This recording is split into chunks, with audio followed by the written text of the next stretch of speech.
Hi everyone, welcome back to TapRooT TV. I'm Benny Hughes and I'm here today with Ken Reed, and we're going to talk about a very scientific topic. It sounds so stuffy, doesn't it? We're going to be stuffy and smart. We're going to be talking about is scientific method the only root cause method that you should use. Right. So I think it's a really interesting topic. It is.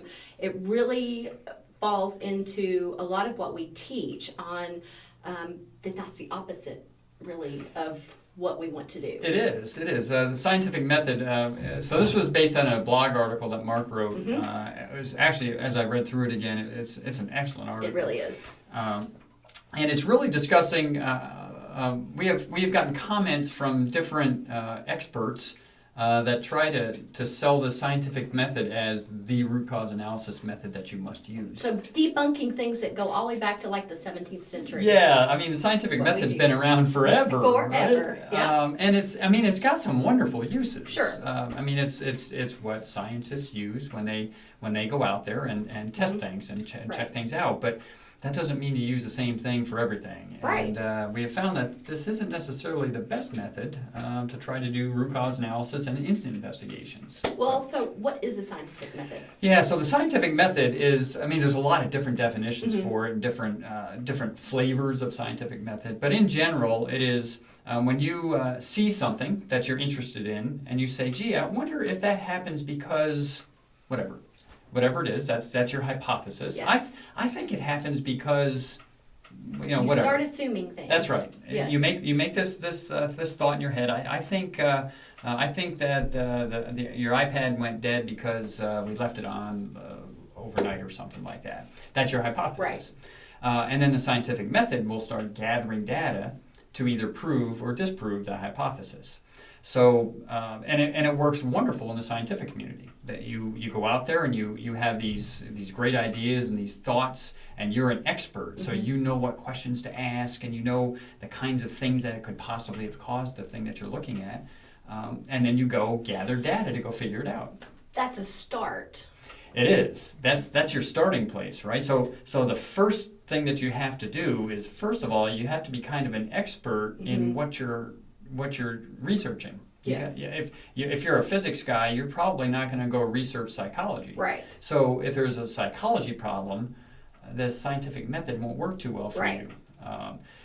If you're a physicist and you're doing a physics question, well, hey, this is going to be a great method for you, and it works great. Out there in the world, there's still a lot of unknowns. So There certainly are. that you definitely find out along the way.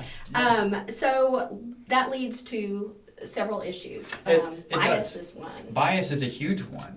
It's kind of human nature that if you think something is right in your head, you've already made kind of an unconscious decision about something.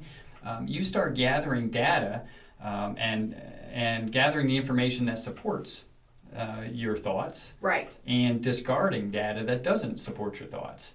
And that's not because you're a bad human, because you're trying to pull the wool over somebody's eyes. It's just human nature. Sure. There's this one guy who said it's kind of like breathing. You can tell somebody don't breathe, but they're going to breathe. Or they're going to die. Or they're going to die. You can tell people don't be biased, but it's kind of built into us. We just are. It's not because we're good or bad. It's just we're humans. It's what we do. Well, it's kind of like we had a call last week, I guess it was, and it was about Equifactor.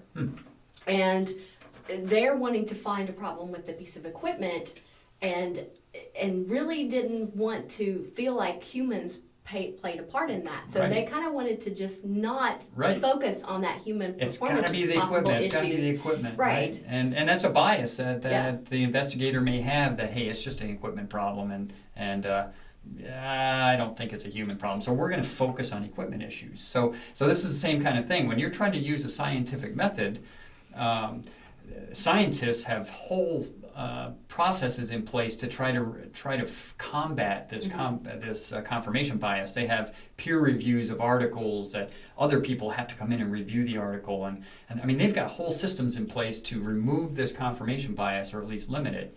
As an investigator, you just don't have that kind of backup. So this bias is going to show up if you're trying to use a scientific method kind of problem. And so you were just saying they have all these people in place to test all this stuff. So that is a lot of work to go out and It do, is. you look at all these other theories and pull in, well, let's, pull in all this other, Right. all these other experts into this. You've got to find the to- right people, and hopefully they're asking the right questions, and they understand what your work is. I mean, it's very So difficult. you bring everybody in with all their other biases That's to, right. to have a combined. And hopefully you biases. average biases out, right? Well, that's how the scientific method works, and it works really well. Yeah. I don't want to downplay it. It does work, but they've got systems in place to kind of combat this, which we as investigators just don't have. Well, the investigators, their knowledge is generally not in things like human performance, or if they're investigating an equipment failure, they may not be the expert in that equipment. That's right. So that limited knowledge. It's very difficult to form a hypothesis if you don't have that kind of specialized knowledge. Yeah, Like I said, a that physicist expertise, would be able yeah. to do that, but for a physics problem, but he wouldn't do it for a psychology problem. Mark, he usually polls the class when he first gets into the class, and he says, how many people here are human performance experts?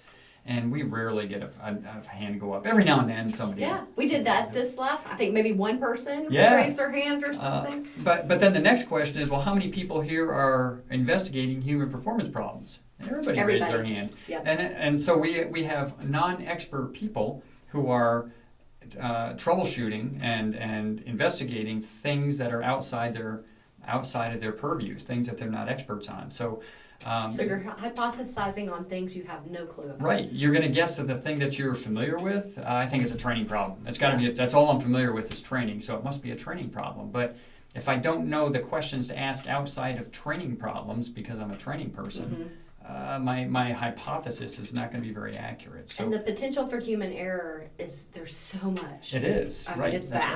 vast. It's tough. There's there's some articles that Mark put with this blog article that's goes through about problems with the scientific method, and we'll put the blog article in our comments so that you can go and find those different articles if you want to investigate in that further. I just think that just from watching the classes and things like that I've learned, it's so much better to be able to have all the expertise built in that tool already. That's exactly right. You don't have to go out there and I mean, you waste so much time assuming.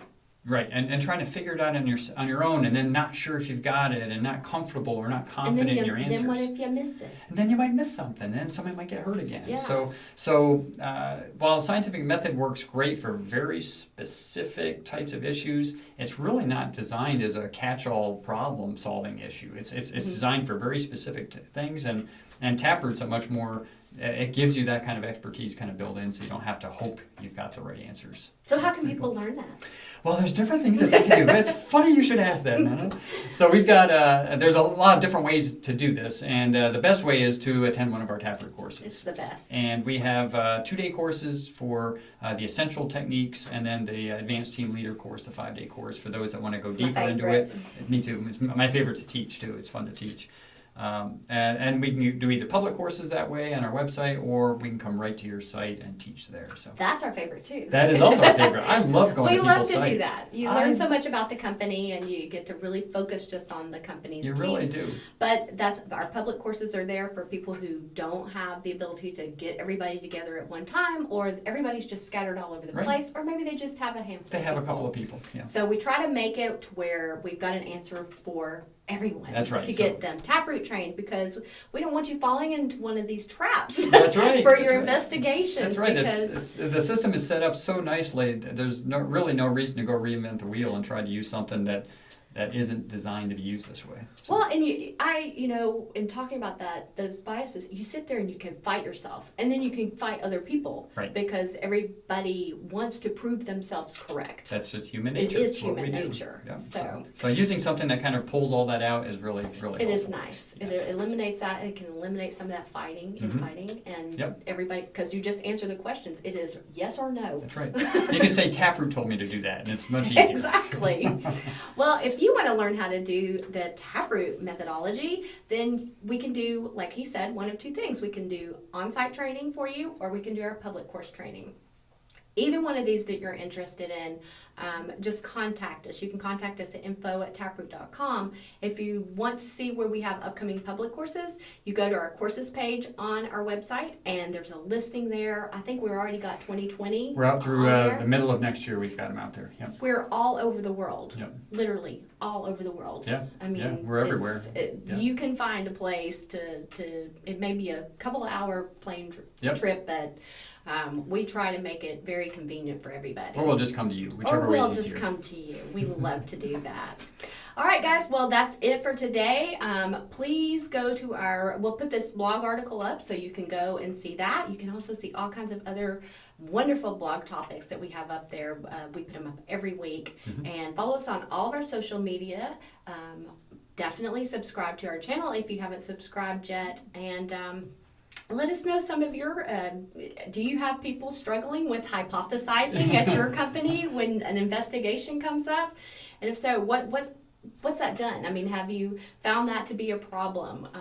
Just let us know. We'd love to hear about everybody's experiences. Well, Ken, thank you so much. Absolutely. It's been a pleasure. It is always a pleasure, and we hope you join us back here next week. Bye-bye. Bye.